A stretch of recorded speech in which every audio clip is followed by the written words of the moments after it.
Hello everyone. आज हम लोग इस वीडियो में विद्यार्थी विज्ञान मंथन के स्टेट लेवल कैंप 2024 का जो इवैल्यूएशन होगा उसके एक सेक्शन है आउट ऑफ बॉक्स एक्टिविटी। मतलब ये एक्टिविटी ऐसी है जो डायरेक्टली जिसका आप सिलेबस में नहीं पढ़ते हैं, बट इस एक्टिविटी के द्वारा आपको ये जज किया जाता है कि आपके अंदर कि किसी भी प्रॉब्लमेटिक सिचुएशन में किस तरीके से उसको एनालाइज करके उसको सॉल्व करने की क्षमता है। तो उसी आउट ऑफ बॉक्स एक्टिविटी के अंतर्गत एक टॉपिक आपका है काकुरो पजल, या आप कह सकते हैं कि एक क्रॉस वर्ड क्वेश्चंस जो होते थे उसी तरीके की ये पजल है। अंतर सिर्फ ये है, क्रॉस वर्ड क्वेश्चंस में क्वेश्चंस दिए जाते हैं और एक ग्रिड रहती है, उसमें हमको फिलअप करने होते हैं कुछ लेटर्स और उनको मैच करना होता है आंसर से। लेकिन काकुरो में क्या है, काकुरो पजल में उसी क्रॉस वर्ड को मैथमेटिक्स से रिलेट कर दिया गया, यानी नंबर्स के सम से जोड़ दिया गया। उसी प्रकार की ग्रिड है, कुछ उसमें ब्लैक रहते हैं कुछ वाइट रहते हैं, तो उनको फिलअप करते हैं। तो पहले हम काकुरो पजल को समझ लेते हैं, फिर एक दो एग्जांपल्स के द्वारा समझेंगे कि इसको कैसे हमें फिल करना है। तो काकुरो पजल क्या है ये समझ लेते हैं। It is a logical puzzle that is often referred as mathematical transliteration of the crossword. यानी क्रॉसवर्ड जो होता है उसी का एक मैथमेटिकल रूप है। ये क्रॉसवर्ड को ही मैथमेटिक्स के रूप में ढाल दिया गया, सम्स के रूप में इसको लिखा जाता है।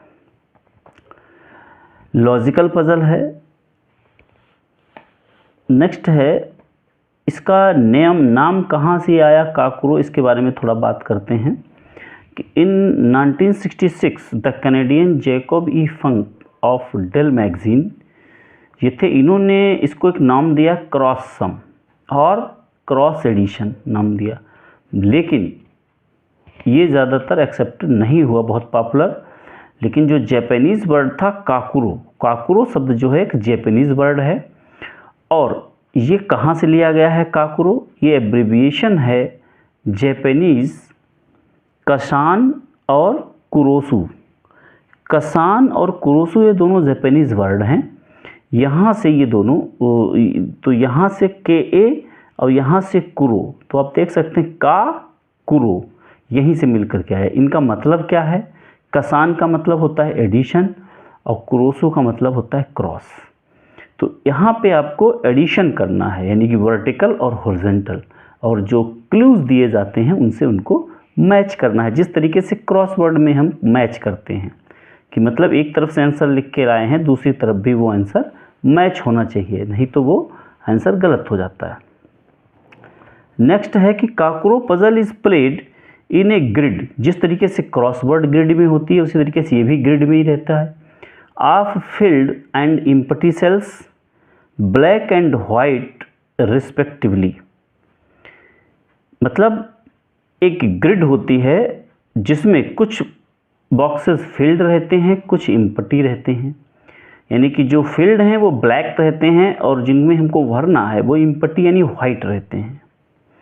Standard size of Kakuro puzzle is 16x16 है, लेकिन इसके अलग अलग डायमेंशंस हो सकती हैं। Dimensions can very widely, 4x4 हो सकती है, 5x5 हो सकती है, 3x3 हो सकती है। अलग अलग डायमेंशंस में काकुरो पजल हमको देखने को मिलता है। कैसे इसको हम फिलअप करते हैं, क्या इसका तरीका है? वैसे तो इसको फिलअप करने के लिए परमुटेशन और कम्बिनेशन यानी डिफरेंट कम्बिनेशंस का इस्तेमाल किया जाता है कि किसी नंबर को हमें कैसे फिल करना। अभी हम एक एग्जांपल के द्वारा समझेंगे कि कैसे हम इस पजल को फिल कर सकते हैं। Horizontal entry has a number in the half cell to its immediate left. एक फिगर के द्वारा इसको हम समझ लेते हैं। अभी ये कह रहा है कि दो एंट्रीज भरनी होती है, एक हॉरिजॉन्टल और एक vertical.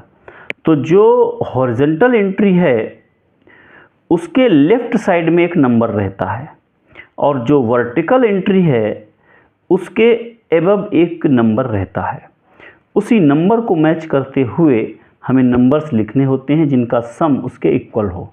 These numbers are called clues. इन नंबर्स को ही हम क्लूज कहते हैं। हाँ, जैसा कि हम देख सकते हैं, ये हमने एक पैटर्न बनाया है काकुरो पजल का ही। इसमें आप देख सकते हैं जो हम कह रहे थे हॉरिजेंटल, जैसे यहाँ 16 लिखा है तो इधर जो हॉरिजेंटल हमको फिल करना है, इन दोनों बॉक्सेस का सम 16 आना चाहिए।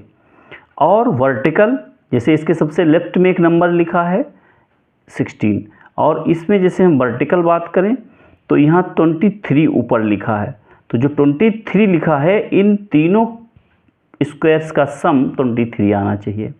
तो इस तरीके से यहाँ नंबर फिल करनी। तो नंबर्स यहाँ जो लिखी हैं, यानी कि जो डायगोनल के नीचे लिखी हुई, देखिए इसमें जो अपर मोस्ट टॉप पार्ट है वो पूरा ब्लैक है, और लेफ्ट मोस्ट जो पार्ट है ये भी ब्लैक है, डार्क है, मतलब यहाँ नहीं फिलअप करना है। तो जो डायगोनल खिंचा हुआ है लेफ़्ट टू राइट, इसमें जब नंबर नीचे लिखी होगी मतलब ये वर्टिकली डाउनवर्ड भरना है, और जब डायगोनल के ऊपर नंबर लिखी हुई है तो हमको ये हॉरिजॉन्टल फिल करना है, मतलब इन दोनों का सम इसके इक्वल हो, इन दोनों का सम इसके इक्वल हो। 35 लिखा है तो इन सारे कॉलम्स का सम 35 के इक्वल हो। अभी इसको हम फिल करके देखेंगे किस तरीके से फिल करते हैं। और जो नंबर्स एंट्रीज के एबव और लेफ्ट में लिखी रहती हैं उनको हम क्लूज कहते हैं। उन नंबर्स के अकॉर्डिंग ही हमको नंबर फिल करनी है। लास्ट में क्या ध्यान रखना है कि the objective is to insert a digit from 1 to 9। हमको डिजिट्स 1 to 9 फिल करनी है इन द वाइट सेल्स, यानी कि जो ब्लैंक सेल्स हैं उनमें 1 to 9 नंबर फिल करनी है, so that the sum of numbers matches to the clues. No digit is repeated in any entry, चाहे वो हॉरिजॉन्टल एंट्रीज हों चाहे वो वर्टिकल एंट्रीज हों, उनमें नंबर रिपीट नहीं होना चाहिए। तो देखते हैं, पहले हम एक 4x4 पजल को देखेंगे, फिर 8x8 को देखेंगे, क्योंकि इसमें इस तरीके से क्वेश्चन ये सारे चाहे सीनियर लेवल हो चाहे जूनियर लेवल हो दोनों के लिए सेम है। तो इसमें आपको ध्यान ये रखना है कि जैसे जैसे क्लास बढ़ती जाएगी तो इसका लेवल भी बढ़ता जाएगा, इजी टू हार्ड, चैलेंजिंग हो सकता है, इजी हो सकता है, हार्ड। तो जैसी आपकी क्लास है उसी तरीके की आपको प्रैक्टिस करनी है इसमें। तो यहाँ पर हमने एक 4x4 काकुरो पजल ले रखा है। तो 4x4 जो काकुरो पजल है इसको पहले हम सॉल्व करते हैं, फिर जो 8x8 थी उसको देखेंगे। कुरो पजल, तो यहाँ पे देखिए जो टॉप लेयर है और जो लेफ्ट में लेयर है ये पूरा ब्लैक है, और जो डायगोनल्स खींचे हुए हैं इन यहाँ पे नंबर्स लिखी, तो जो नीचे नंबर्स लिखी हैं ये डाउनवर्ड में फिल करनी है, और जो डायगोनल के ऊपर लिखी हुई हैं ये हॉरिजॉन्टल में फिल करनी है। क्लूज, इनको हम क्लूज बोलते हैं। तो देखिए कैसे हम करेंगे, हमें यहाँ 6 नंबर पहले से फिल किया हुआ है तो हमें नीचे भरना। अभी मैं पेंसिल से भर के देखें ताकि इसमें मिटाना पड़ सकता है यदि नहीं मैच किया तो। 17, तो 6 और 2 नंबर्स इसमें ऐड करें कि वो 17 हो जाए। तो 6 6 12 5, 6 हो सकता है और 5 हो सकता है। तो 6 8 6 14 और 3, यहाँ पे 3 भरते हैं, यानी कि 8 6 14 3 17। तो इधर जैसे हमारा पूरा इसका सम 17 के इक्वल आ रहा है। अब हमको ये 12 वाली लाइन फिल करनी, तो 6 और 1 यानी 7 हो गया। अब जब 7 हो गया है तो यहाँ पे कौन सी नंबर आएगी, 5 आएगी। तो ये हमारा कंप्लीट हो गया हॉरिजॉन्टल। अब इसी तरीके से हमको ये डाउनवर्ड नंबर यहाँ पे फिल करनी है कि 11 यहाँ पे करना है, और हमारे पास 2 कॉलम अभी खाली हैं 5, तो 11 - 5 करेंगे तो 6 आया। अब 6 को ब्रेक करना है 2 पार्ट्स में, तो 6 को हम लिख सकते हैं 4 और 2। 3 भी लिख सकते हैं लेकिन वो नहीं लिख सकते क्योंकि यहाँ 3 पहले से आ चुका है। तो यहाँ पे हमने लिखा 4 और 2, तो 5 4 2 यानी कि ये हमारा हो गया है। अब इधर इसको फिल करते हैं। तो पहले इस 12 को देखेंगे, 3 to 5, 5 में क्या ऐड करने की 12 हो जाए, तो हम इसको 7 ऐड कर सकते हैं। तो 7 to 9 3 12। अब यहाँ पे है 17, तो यहाँ 17 और ये 21 हमको फिल करना है। तो 7 और 1 कितना हुआ 8, 8 में क्या ऐड करने की 17 हो जाए 9, तो यहाँ पे क्या आ जाएगा 9। तो 9 1 10 और 17 ये हो गया। इसको भी चेक कर लेते, 9 4 13 और 8 21। तो इस तरीके से आपने देखा ये हमारा फिल हो गया। तो ये इजी एक था 4+4, लेकिन इसका लेवल बहुत टफ हो सकता है कि उसमें घंटों लग सकते हैं, आप कर नहीं पाएंगे। इसमें टाइम आपको 10 मिनट मिलेगा, इसलिए इसकी ज़्यादा से ज़्यादा प्रैक्टिस करना है। आगे मैं इन और सारे रूल्स की बात करेंगे, क्या क्या तरीके हो सकते हैं, कम्बिनेशंस हो सकते हैं जो हम जिनका यूज़ कर सकते हैं।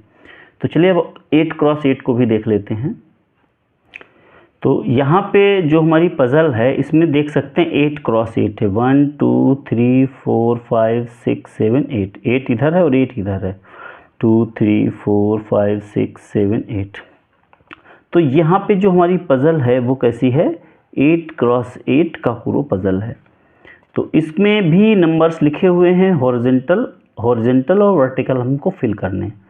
तो ज़्यादातर इसमें तरीका होता, वैसे तो कहीं से भी स्टार्ट हम कर सकते हैं, लेकिन एक किनारे से साइड से हम इसको स्टार्ट करते हैं और देखते हैं। इसमें जैसे यहाँ पे नंबर हमको कितना लाना है 3, तो 3 के दो ही कम्बिनेशन है, 2 और 1। 0 इसमें लिख नहीं सकते हैं, 1 to 9 नंबर ही पुट की जाती हैं।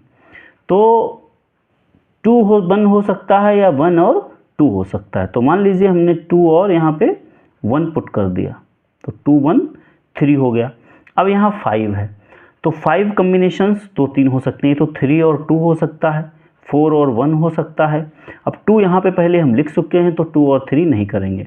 तो इसको हम क्या कर सकते हैं 1 4, अच्छा 1 इधर नहीं लिख सकते हैं क्योंकि यहाँ 1 पहले से आ चुका, नंबर रिपीट नहीं होनी चाहिए सेम एंट्री में। तो इसको हम लिख सकते हैं 1 और 4, तो ये हमारा हो गया 5।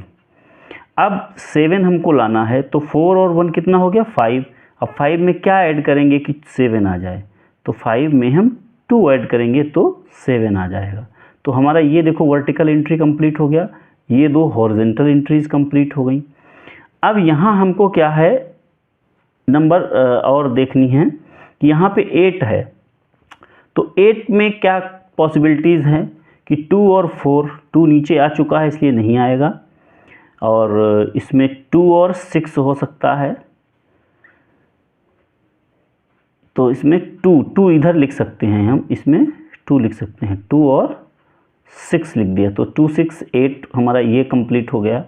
अब नीचे देखें इसमें क्या बचा, 2 1 3 6 3 9, 9 में क्या ऐड करें कि 12 हो जाए, तो 9 में हम 3 ऐड कर देते हैं, तो ये 9 हो जाएगा। देखिए इसमें क्या है, इसका 1 and only 1 answer he solution होता है, इसमें एक से ज़्यादा आंसर नहीं हो सकते, इसलिए जो इसका है कम्बिनेशन वही आएगा तभी सही हो पाएगा, नहीं तो फंस जाएगा इसमें।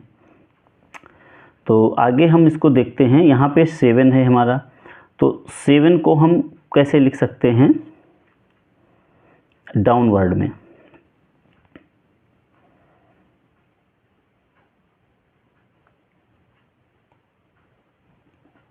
सिक्स और 1 हो सकता है, 5 और 2 भी हो सकता है। पहले यहाँ से शुरू करते हैं नीचे से, यहाँ 6 है, तो 6 में 14 बार में कैटेगरी कर 2 1 3, इसका कम्बिनेशन क्या हो सकता है 2 1 3, उन्हीं को हमें करना है। तो मान लीजिए हमने 3 1 और 2 पुट कर दिया, 3 1 4 2 6। अब हमें यहाँ इसको ऊपर वाला भरना है, देखिए 10 है तो 1 आ चुका है, तो यहाँ पे कितना नंबर हम लिख सकते हैं 9, तो ये 10 हो जाएगा। 11 और 3, तो कितना यहाँ पे लिखते हैं कि 11 हो जाएगा, तो 8 3 11।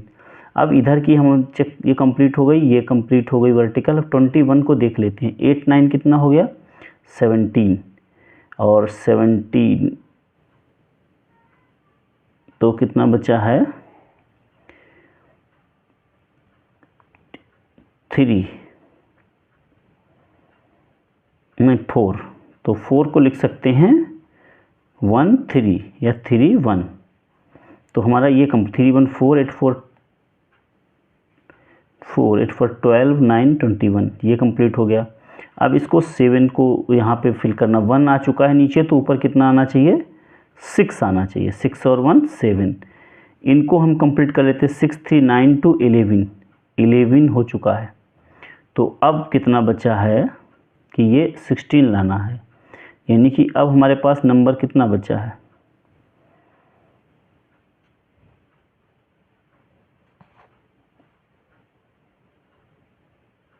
5। तो 5 को हम लिख सकते हैं,